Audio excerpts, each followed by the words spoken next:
ಕನ್ನಡ ನಾಡಿನ ಎಲ್ಲ ಜನತೆಗೆ ಡಾಕ್ಟರ್ ರಾಜ್ಕುಮಾರ್ ಅವರ ಹುಟ್ಟುಹಬ್ಬದ ಶುಭಾಶಯಗಳು. ಡಾಕ್ಟರ್ ರಾಜ್ಕುಮಾರ್ ಅವರು 1929ರಲ್ಲಿ ಏಪ್ರಿಲ್ 24ರಂದು ದೊಡ್ಡ ಗಾಜು ಅಂದರೆ ತಮಿಳುನಾಡು ರಾಜ್ಯದಲ್ಲಿ ಜನಿಸ್ತಾರೆ. ಅವ್ರ ತಂದೆ ಹೆಸರು ಪುಟ್ಟಸ್ವಾಮಿ ಅಂತ, ತಾಯಿ ಹೆಸರು ಲಕ್ಷ್ಮಮ್ಮ ಅಂತ ಇದೆ. ಅವರು ಚಿಕ್ಕಂದಲ್ಲಿ ಅಂದರೆ 8ನೇ ತರಗತಿವರೆಗೆ ಒಂದು ಶಾಲೆಯನ್ನು ಕಲಿತಾ ಇದ್ದಾರೆ.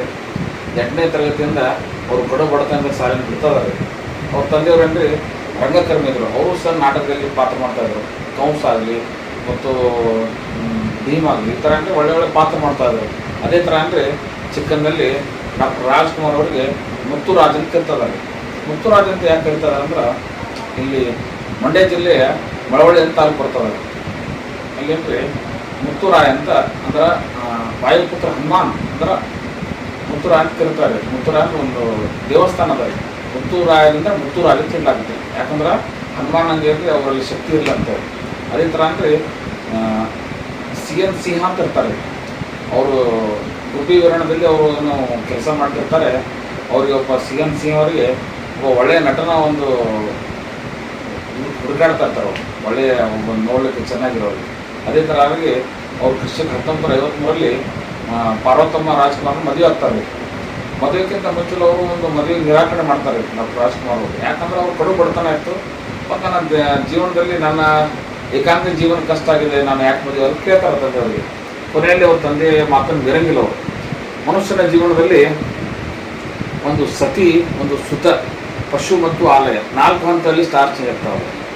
ಸತಿ ಅಂದ್ರೆ ಹೆಂಡತಿ, ಸುತ ಅಂದ್ರೆ ಮಕ್ಕಳು, ಪಶು ಅಂದ್ರೆ ಯಾವುದೇ ಒಂದು ದನಕರ ಆಕಳು, ಆಲಯ ಅಂದ್ರೆ ಮನೆ. ಈ ಥರ ಅಂದರೆ ಎಲ್ಲಿ ಪಾರ್ವತಮ್ಮ ಅವ್ರ ಕೈ ಹಿಡಿತಾರೆ ಅವ್ರ ಸ್ಟಾರ್ ಚೇಂಜ್ ಆಗ್ಬಿಡ್ತಾರೆ.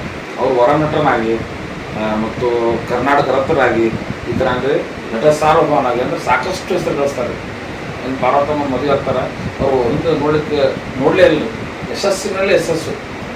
ಅವರು ಸಾಮಾಜಿಕ, ಧಾರ್ಮಿಕ, ಪೌರಾಣಿಕ ಅಂದರೆ ಒಳ್ಳೆ ಚಿತ್ರಣ ಕೊಟ್ಟಿದ್ದಾರೆ. ಕಂಟ್ರಿ ಆಗಲಿ, ಇಮ್ಮಡಿ ಪುಲ್ಕೇಶಿ ಆಗಲಿ, ಮತ್ತೇನ್ರಿ ಭಕ್ತ ಕನಕದಾಸ್ ಆಗಲಿ, ಒಳ್ಳೆ ಚಿತ್ರಣ ಕೊಟ್ಟಿದ್ದಾರೆ. ಅಂದ್ರೆ ಭಕ್ತ ಕನಕದಾಸ್ ಆಗಲಿ ಮತ್ತು ಕನ್ನಡ ಜನತೆ ಬಗ್ಗೆ ಅಂದರೆ 1974ರಲ್ಲಿ ಅಂದರೆ ಮೈಸೂರು ವಿಶ್ವವಿದ್ಯಾಲಯದಿಂದ ಅವರಿಗೆ ಒಂದು ಸಾಮಾಜಿಕ ರಂಗ ಮತ್ತು ಚಲನಚಿತ್ರಕ್ಕಾಗಿ ಗೋಲ್ಡ್ ಡಾಕ್ಟರೇಟ್ ಪದವಿಯನ್ನು ಕೊಡ್ತಾರೆ.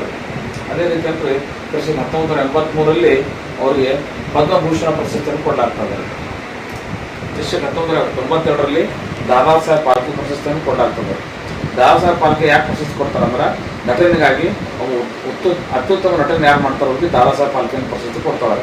ಅದೇ ಥರ ಅಂದರೆ 1992ರಲ್ಲಿ ಕರ್ನಾಟಕ ರತ್ನ ಪ್ರಶಸ್ತಿಯನ್ನು ಸಹ ಕೊಡಲಾಗ್ತದೆ ಅವರಿಗೆ.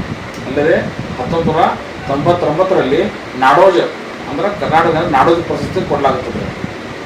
ಅದೇ ಥರ ಅಂದರೆ 2002ರಲ್ಲಿ ಅಂದರೆ ಅವರಿಗೆ NTR ಪ್ರಶಸ್ತಿಯನ್ನು ಕೊಡಲಾಗ್ತದೆ.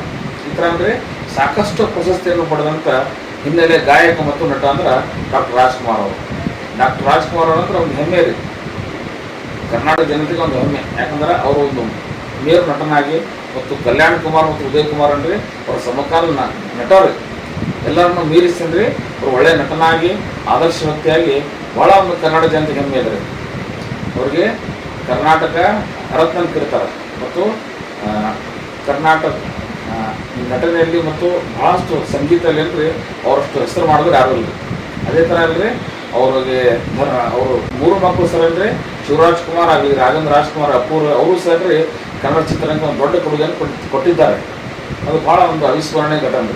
ಈ ಥರ ಅಂದರೆ ಅವ್ರು ಪಾರ್ವತಮ್ಮ ರಾಜ್ಕುಮಾರ್ ಅಂದರೆ ಅವರು ಬೆನ್ನವು ನಿಂತ್ಕೊಂಡ್ರು. ಅವ್ರ ಗಂಡನಿಗೆ ಅಂದರೆ ಬೆನ್ನವು ನಿಂತ್ಕೊಂಡ್ರು. ಅದರಲ್ಲಿ ಸಾಕಷ್ಟು ಅಂದರೆ ಒಂದು ಕರ್ನಾಟಕ ಚಲನಚಿತ್ರ ಅಂದರೆ ಒಂದು ಆಕಾಶ ಎತ್ತರಕ್ಕೆ ಏಳಿಗೆಯನ್ನು ಮಾಡಿದ್ರು ಅಂದ್ರೆ ಡಾಕ್ಟರ್ ರಾಜ್ಕುಮಾರ್ ಅವರು.